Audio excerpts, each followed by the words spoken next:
Hi everybody, I'm Tal. Welcome to Shaping Wisdom.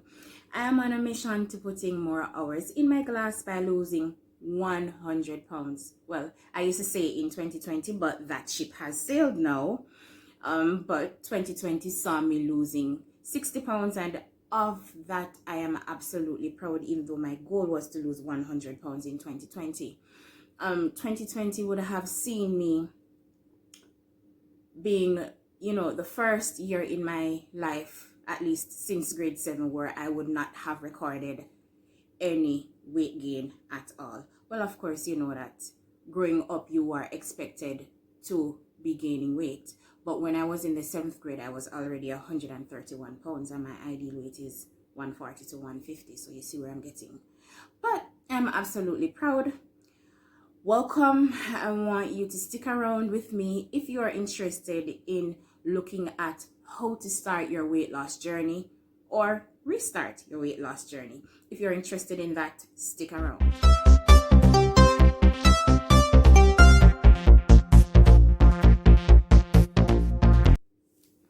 So, thank you for sticking around. Now, before I go any further, I just want to say that I am not a nutritionist, I'm not a doctor, I'm not a nurse, I'm not a medical professional, I'm not a certified fitness trainer, nothing at all. I'm just simply sharing with you, some tips that worked for me and some things that I plan to do in continuing my weight loss journey in 2021. Now, if you're interested, I'm going to be sharing 5 tips, and I have my notes right here. So if you see me looking down, it's just a reminder of the 5 major points that I want to share. Don't want to miss anything. So the first thing that I would suggest is to set a goal. What is it that I want to accomplish? What is my weight loss goal?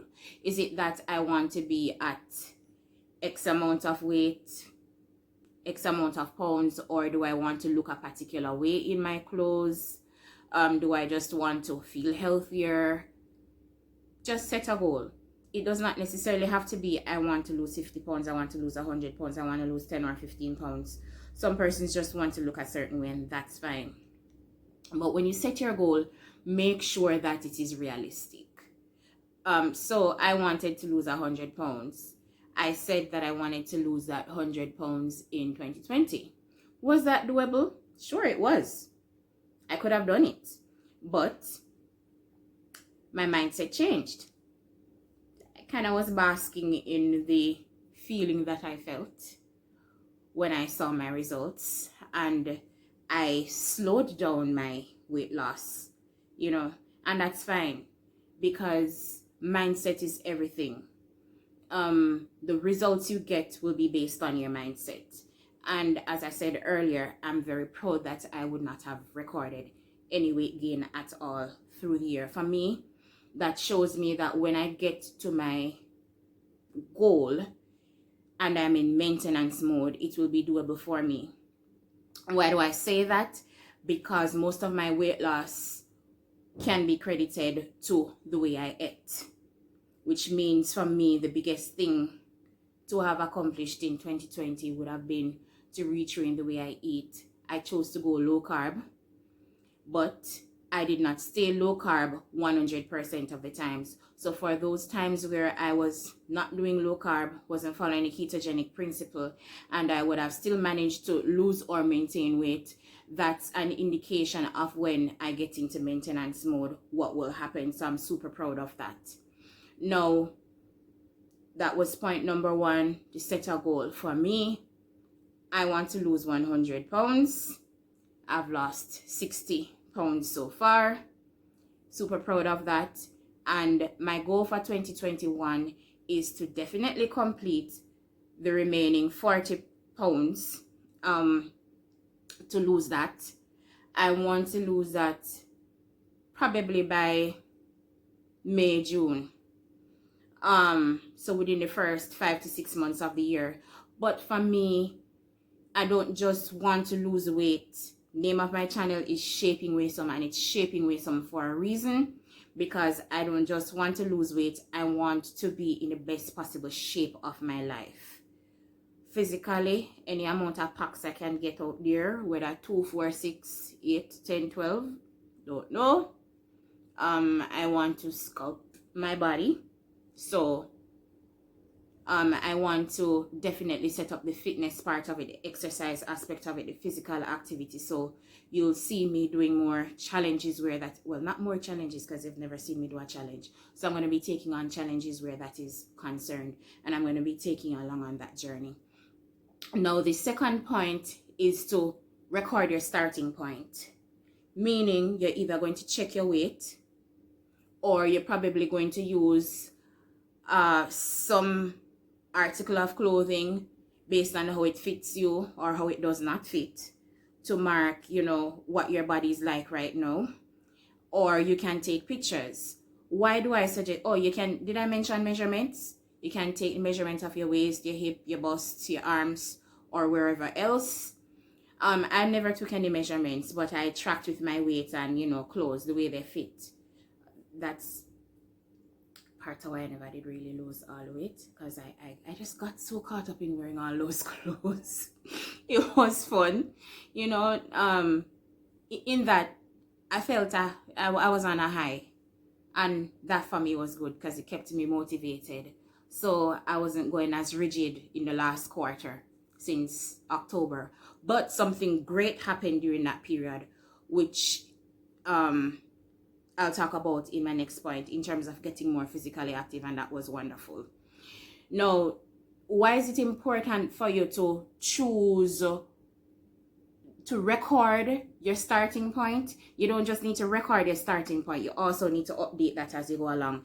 Pictures work wonders, because in a picture you can see what other people are seeing, and you're seeing in pictures what you're not seeing in the mirror, because it's just that standstill, that moment in time where you can go back and you can review and see, this is exactly what the apple looked like.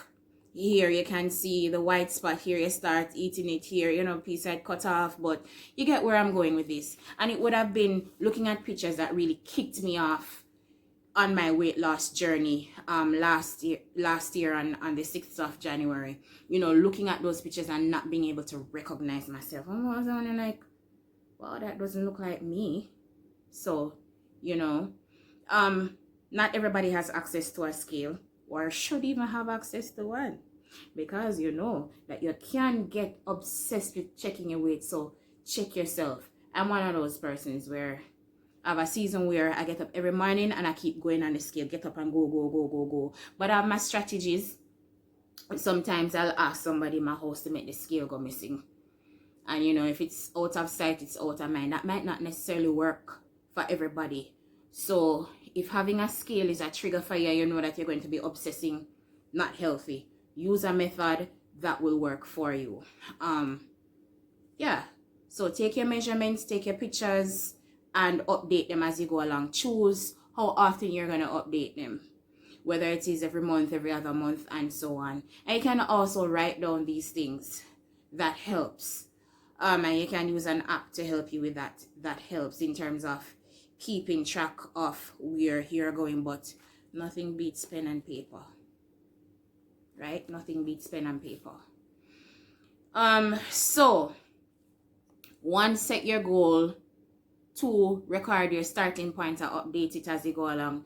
Now, number 3, choose how you will accomplish that goal. What method will you use to accomplish your weight loss? You can either focus on 2 things or one of 2 things. You can either focus on what you're eating or your exercise levels. But from my experience, what you eat is, trust me, what you eat is probably 80 to 90% of how you manage your weight. But the ideal thing is both. What you eat or how you eat, trust me, is 90% of weight loss. 90% of weight management. Very, very important. For example, if someone is immobile, they're not able to move around at all for whatever reason. that person can still lose weight depending on what they eat or how they eat. So it's that impactful. Exercise, physical activity, yes, that is very, very important, but you can go to the gym, you can run around the block, you can do all that, and you're not seeing any changes with your weight because of what you eat and how you eat. So that is very, very important. Now, choosing what method you will use to accomplish your weight loss goal depends on you. Now, before you make any changes, remember that you need to consult with your doctor, especially if you have underlying medical issues, before you make any changes, right? Very important. And this is not medical advice. I'm just simply sharing my experience. Remember that. So for me, I chose to go ketogenic. And even though I did not do this 100% of the times, because I had to take into account my reality, what I love to eat, and all of that. So I mainly did this Monday to Friday. On the weekends, I would give myself wiggle room. Also, like for example, the Christmas season just ended. I gave myself wiggle room as well. So I would have the freedom to eat how I want to. And the funny thing is, even though I gave myself that get out of jail free card, I found that the amount of carbs I would consume and what I would consume is far different from what I would have done last year or the year before that. It's like I'm still naturally looking for the healthiest possible option. Now, long on this point because it's very important. Let me give you an example. You may not necessarily choose to go low carb, or you might not necessarily choose to follow a particular dietary pattern, but weight to gain 1 pound,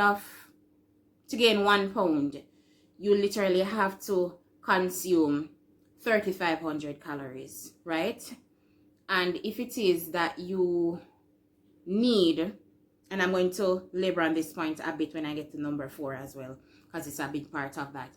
If you need 1,800 calories to maintain the weight that you are at right now, and you decide to have 200 less calories per day, that's 1,000 less calories per week.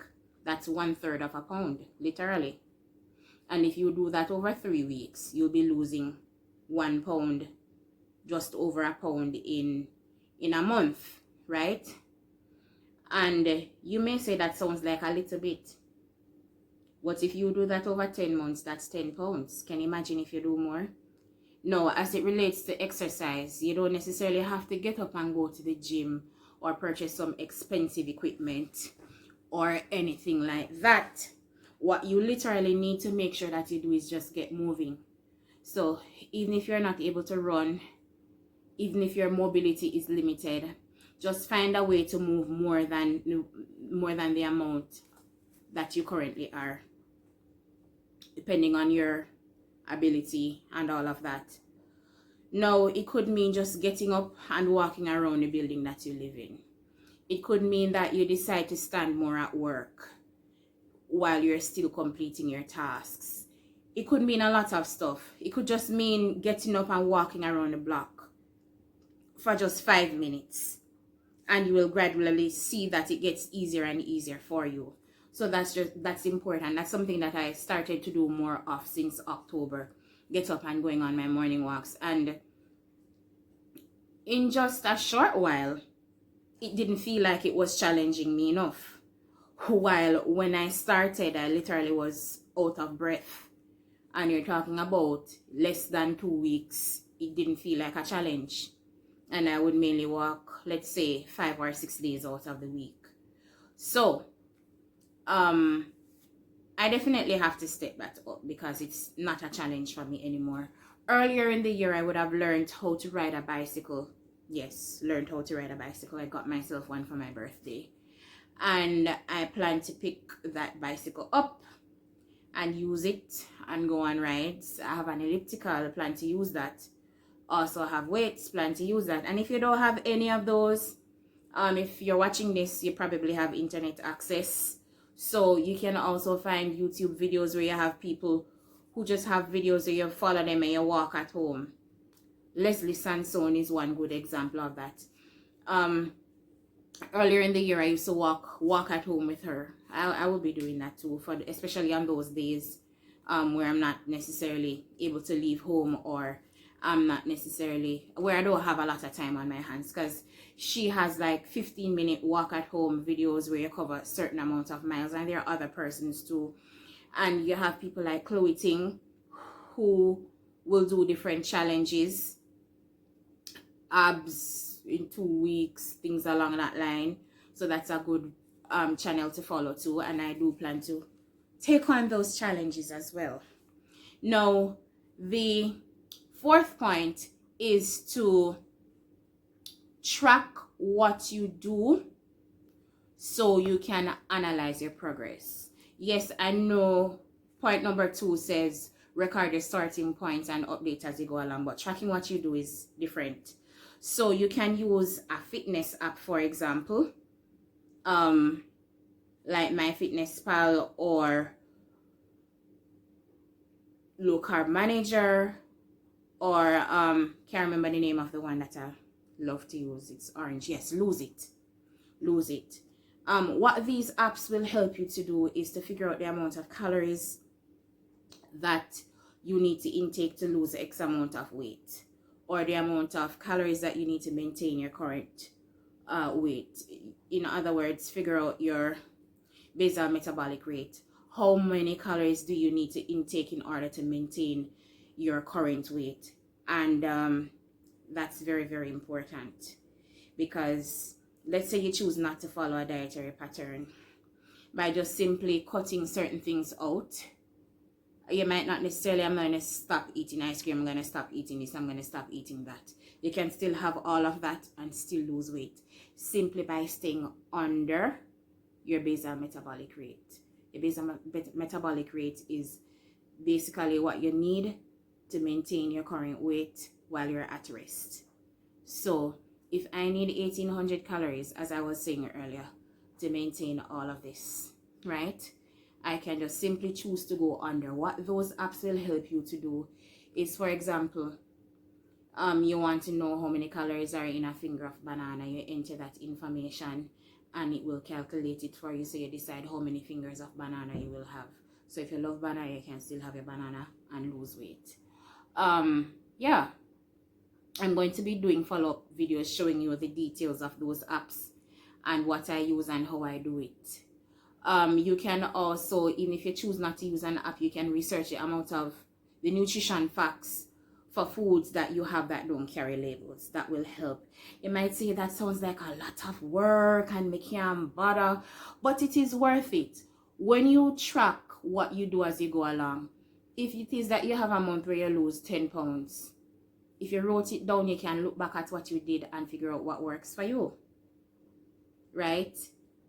If you realize that you have a month where you've been doing all of this exercise and you've been doing this and you've been eating lots more fruits and vegetables and whatever, but then you're still not losing any weight, if you look back, you can see where, okay, even though I was eating all this and doing all of that, I'm seeing where I kept having more syrup or more of this or more of that, which would basically affect your progress. Or maybe you would have realized, oh, I maybe had, you know, my period around this time, so I'm more bloated, so my weight loss isn't reflecting as much, because you need to remember that sometimes you may have water weight and all of that. So it's very good to track, very good to record what you do.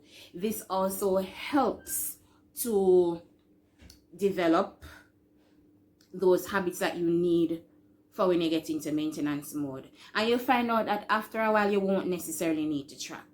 I don't really need to track right now, but come Monday the 4th of January, when I really get back into things, I will be tracking, because I want to develop new habits now, because I want to step up the fitness aspect of it. Right. So it's very important to track what you do, you know, to figure out what works, what doesn't. Of course, you're going to realize as you go along, but it's good to be able to see it so you can analyze your data. Now, the next thing you need to do is to hold yourself accountable. For me, this channel is a part of my accountability, and also I want to take others along with me. Holding yourself accountable. A part of that also includes, you know, if I fall off, that's okay. What's important is I'm going to pick myself up and I'm going to be moving on. You don't necessarily have to have a channel, but, you know, have people that you check in with, you know, or you can find some sort of support group. There are many support groups on Facebook and other places that you can join where you have like-minded people who have similar goals. You can just literally have somebody where if you're going on morning walks, you call them during that time and they stay on the phone with you while you walk. Figure out what kind of support you have at your disposal, or the kind of support that, you know, you can get. That's very important, because a lot of people don't realize that the struggle is real, and, you know, many people are facing similar struggles, especially during a time like this. And it's very, very important to be able to check in. It makes a huge difference. And you never know, you might be able to influence somebody positively in the process and, you know, basically help them to accomplish their goals as well. So, ladies and gentlemen, oh, and don't forget this. I didn't write it down as a point, but drink lots of water. It helps. Trust me, it helps. It helps to keep you fuller for longer, and a whole lot of other benefits. The way your skin looks, the way you feel, all of that. And it's a great thing. So we have come to the end of this episode of Shaping Wisdom. You're going to be seeing me a whole lot more often, because definitely more hours are needed in the class, and we can't stop. We won't stop. We will continue to add more hours in our class, because we want to live the healthiest possible lives. And, you know, I just want to say thank you to everybody for your support in 2020. And I want to thank you also for the support that you will provide in 2021. Please tell a friend, invite a friend, subscribe. Please do. And I'll see you in the next video. Ciao. Thanks for watching. Please like, comment, share, subscribe, and hit the notification bell. See you in the next video.